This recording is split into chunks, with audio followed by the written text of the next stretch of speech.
اگر یہ واقعہ پاکستان میں ہوا ہوتا تو بلی اور مولانا دونوں کا اب تک آستانہ بن چکا ہوتا۔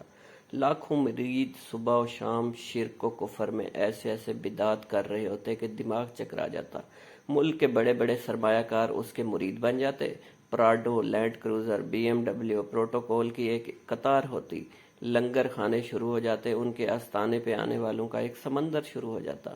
نوسر بازوں کو کار پارکنگ کے نام پر ایک نیا کاروبار مل جاتا۔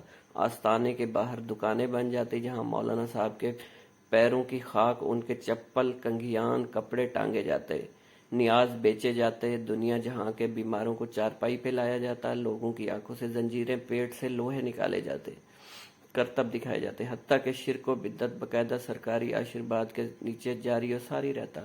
لندن، پیرس، نیو یارک کے پاکستانی مولانا صاحب اور بلی کو یورپی ممالک کے ویزے کرائے جاتے، ایئرپورٹوں پہ استقبال ہوتا، یورپ میں موجود اوورسیز پاکستانی مولانا اور بلی کے برکات سے فیض یاب ہوتے۔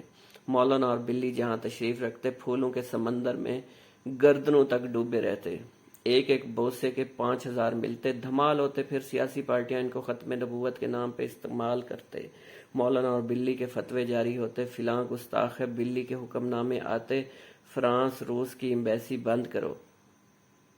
یقین مانے لکھی تو ایک خوابی تحریر ہے، مگر 100% ایسا ہی ہوتا اگر یہ واقعہ پاکستان میں ہوا ہوتا۔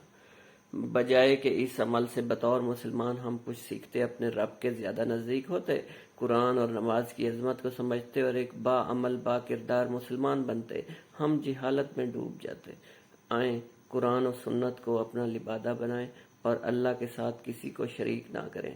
پاکستان ان فتنوں بدعتوں سے پاک کرنے کی ہر ممکن کوششیں کریں۔ دعا ہے اللہ پاک سب کی مشکلیں آسان فرمائے۔ ویورز، آپ کو یہ انفارمیشن اچھی لگی ہو تو چینل کو سبسکرائب کرنا مت بھولیے گا۔